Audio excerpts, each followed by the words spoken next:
بسم الله الرحمن الرحيم. الحمد لله رب العالمين والصلاة والسلام على أشرف الأنبياء والمرسلين نبينا محمد وعلى آله وصحبه أجمعين أما بعد. Nous poursuivons notre lecture du kitab Ahkam al-Nisa, donc les règles juridiques concernant les femmes de l'imam Baha'u'ddin Ala ad-Din Ibn al-Attar al-Shafi'i rahmatullahi alayhi rahmatan wasi'a. Donc nous sommes toujours dans Kitab al-Tahara, dans le livre de la purification. Et ici Ibn al-Attar rahimahullah ta'ala, il poursuit en nous disant والمستحاضة تتوضأ لكل صلاة فريضة بعد دخول وقتها وتنوي استباحة الصلاة بوضوئها.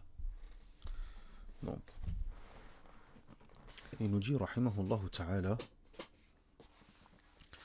que la femme qui a ce qu'on appelle al-istihada, la femme atteinte de métrorragie, elle fait ses ablutions pour chaque prière obligatoire.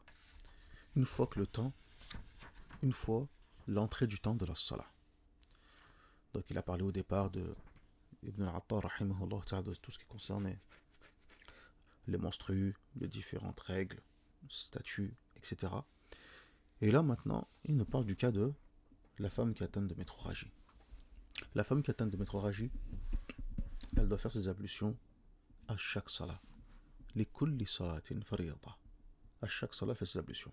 Et elle doit faire ses ablutions une fois que le temps de la salat est rentré. Une fois l'entrée du temps de la salat. Donc, on attend. Une fois que le temps de la salat est arrivé, on accomplit ses ablutions. Pourquoi?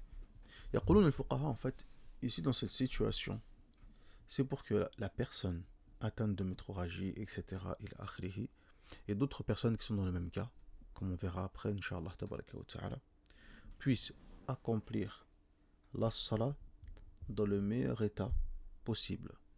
Purification, si cela est possible, c'est-à-dire que s'il y a un moment où, alhamdulillah, il y a possibilité qu'il y ait une sécheresse et que la najasa cesse de couler, que les souillures cessent d'être présentes. Taïb, donc pour cela. Et deuxième point, dans ces cas-là, c'est parce que aussi, ces ablutions ici, c'est uniquement ce qu'on appelle istibaha. Donc ces ablutions ici ne sont pas des ablutions qui vont ôter l'impureté, l'état d'impureté. Non, étant donné que la souillure est toujours présente, les impuretés sont toujours présentes. Donc ça va être juste des ablutions qui vont permettre de pouvoir t'autoriser à prier. Istibaha. D'ailleurs, c'est la raison pour laquelle certains fuqaha, notamment comme Ibn Qasim al-Ghazzi, rahimahullah ta'ala, dans son explication du Mukhtasar al-Bishuja', lorsqu'il parle des ablutions, il dit fi'lu ma tustabahu bihi as-salah. Subhanallah. Il dit, lorsqu'il explique c'est quoi les ablutions, il dit c'est quelque chose, c'est un acte qui te permet de pouvoir accomplir la prière ou toute autre adoration qui a besoin d'une purification. فعل ما تستباح به الصلاة أو غيرها من العبادات التي تتوقف إلى صحتها إلى الطهارة. Donc, pourquoi il a dit cela Ibn Qasim al-Ghazzi rahimahullah ta'ala? Eh bien, il a défini les ablutions de cette façon-là, contrairement à d'autres qui ont dit, qu'ils ont pu dire, ibara an rafa hadath ou des choses comme ça. D'autres ont pu dire tout simplement que voilà, les ablutions, c'est le fait de, c'est un acte qui permet de ôter cet état d'impureté ou autre, etc. Là, lui, il a dit, c'est un acte qui te permet de pouvoir accomplir la salat. Pourquoi? Pour que cela, la tahara, pardon, quand on a parlé de la purification, pas de l'oudou. Lorsqu'il a défini la tahara, la purification, il a donné cette définition-là. Il a dit الطهارة فعل ما تستباح به الصلاة وغيرها من العبادات التي تتوقف على الطهارة. تمام. Donc la purification, c'est l'acte de pouvoir faire quelque chose, c'est l'action qui te permet de pouvoir accomplir ta salat et toute autre adoration qui nécessite une purification. Parce que là, ici, sa définition ainsi, elle englobe tous les cas de figure, toutes les possibilités. Ça englobe le tayammum. Le tayammum ne purifie pas, mais c'est un substitut qui te permet de pouvoir prier.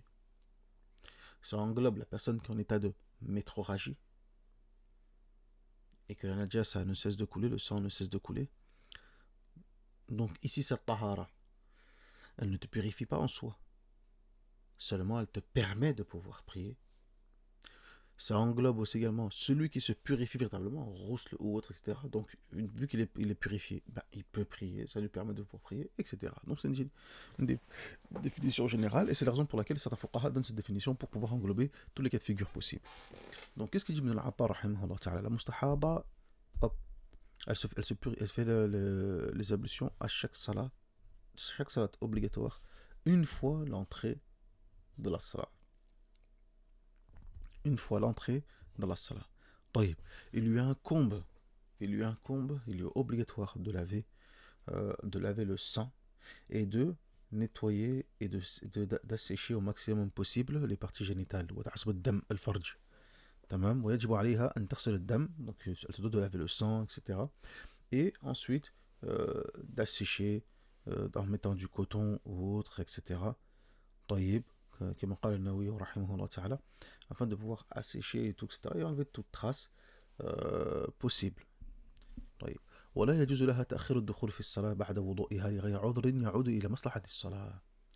Il dit ensuite l'imam Ibn al-Attar rahimahullah ta'ala qu'il ne lui est pas permis, la personne qui est en état de métroragie, mustahaba, une fois qu'elle a fait l'wudu, il ne lui est pas permis d'attendre et de retarder de sa prière, sauf si elle a une excuse valable et nécessaire par rapport à sa prière. Comme le fait de s'habiller, couvrir sa aura, comme le fait de faire al-adhan ou bien al-iqama, comme le fait de chercher la qibla, al-ijtihad fi al-qibla. هكذا قال الرملي. Comme l'a dit l'imam al-Ramli rahimahullah ta'ala dans Nihayat al-Muhtaj. Donc, une fois qu'elle a fait ses ablutions, elle se doit de prier directement. Ala toul. طيب. Jamil. Est-ce qu'il y a des cas? Est-ce qu'on a des cas de figure aussi qui peuvent avoir et prendre le même statut que la personne en état de métroragie? قالوا الفقهاء نعم. C'est le cas par exemple de la personne qui est atteinte d'incontinence urinaire. Ou bien la personne qui est ce qu'on appelle madda'an. Une personne qui a, barakallahu fikum, sans cesse du madhi qui coule. Même le liquide spermatique, etc. Donc une personne qui est atteinte de ces choses-là. Donc à chaque fois, du madhi qui coule, à chaque fois, et la akhirihi. Pour X ou Y raison, ça ne cesse de couler. Ou bien une personne qui souffre d'incontinence urinaire, pareil, à chaque fois, etc. Et la akhirihi. Donc ces personnes-là ont le même statut que la mustahada. Donc tout ce qu'on a dit pour la mustahada s'applique également pour ces derniers. C'est le même statut. Tamam. Jayid. Ensuite, il dit rahimahullah ta'ala, il passe à un nouveau fasl qui concerne les loki ou les loshi, an-nifas. Donc, il dit rahimahullah ta'ala que le minimum pour les nifas, le minimum, vous vous rappelez pour les menstrues, on avait dit aqallul hayd yawm wal layla. Le minimum pour les menstrues, un jour et une nuit. An-nifas, qal, pour les nifas, qu'est-ce qu'il dit? Aqallul nifas daf'atun wahida. Daf'a. Le minimum, c'est ne serait-ce qu'une seule coulée de sang. Faqat. Une coulée. Yakfi. S'il n'y a eu que ça, khalas. Yakfi. S'il n'y a plus, donc on n'est plus dans les nifas. Tamam. 2000. Wa aktharuhu sittuna yawma. Le maximum, c'est 60 jours. Ça, c'est le maximum. C'est-à-dire que, une fois qu'on a dans le madhab, le mu'tamad fil madhab, ce n'est pas 40 jours. Donc, une personne qui a encore du sang, une personne qui a encore du sang après les 40 jours, عندنا في المذهب, ceci est considéré toujours comme étant du nifas. Ça, c'est le mu'tamad. Donc, il ne faut pas se précipiter à penser que c'est des métroragies, c'est l'istihaba, etc. Donc voilà, je peux commencer à prier, reprendre la salat là, abadan. في المذهب أكثره 60 يوما. Bien que, comme le dit l'imam al-Nawawi, rahimahullah ta'ala, Abu Isa al-Tirmidhi, donc l'imam al-Tirmidhi, rahimahullah ta'ala, rapporte une parole de Shafi'i, et ça on le trouve dans Sunan al-Tirmidhi. On trouve cette parole-là dans Sunan al-Tirmidhi, de l'imam al-Tirmidhi, rahimahullah ta'ala, al-Hafiz. Il rapporte une parole il rapporte que Shafi'i, rahimahullah ta'ala, il voyait que c'était 40 jours. Que le maximum était 40 jours. Cependant, comme dit l'imam al-Nawawi dans le Rawdah, bien que l'imam al-Tirmidhi rapporte cette parole, cependant le mu'tamad fil madhab, c'est 60 jours. C'est 60 jours. Ensuite, غالبه 40 يوما. Ensuite, les fuqaha disent que mais la majorité des cas, fil ghalib, c'est 40 jours. Tamam. Donc, chez les fuqaha dans le madhab, comme dit Ibn al-Atta rahimahullah ta'ala, فلو رأت الدم فلو رأت الدم بعد 60 صارت مستحاضة في الرد إلى التمييز والعادة والأقل والغالب. طيب.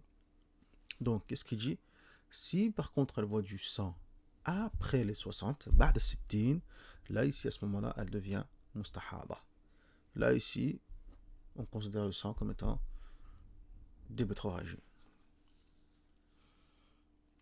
Si du sang sort, et là il évoque un autre point, Ibn al-Attar, il nous dit si du sang sort avant l'accouchement, ceci n'est pas considéré comme étant du nifas, ce ne sont pas des loki ou des loshi. Si le sang par contre sort en même temps que l'enfant, ici il y a deux grands avis dans le madhab. Et il dit l'avis le plus juste, c'est que ceci est considéré comme étant des loki ou des loshi. Les fuqaha, ils ont divergé sur cette mas'ala dans le madhab. Lorsque la femme accouche et ce sang sort avec l'enfant, est-ce que ce sang-là, à l'instant T qui sort avec l'enfant, il est considéré comme étant des loki ou des loshi, des nifas, ou non? Lui, l'imam Ibn al-Attar, rahimahullah ta'ala, il rejoint la position qui est que na'am, c'est du nifas. Taïb, que c'est du nifas. Et c'est un avis qui est retenu par pas mal de fuqaha, notamment comme Cheikh Abu Ishaq, rahimahullah ta'ala, et d'autres. D'autres, notamment comme l'imam al-Barawi, rahimahullah ta'ala, ils vont te dire là,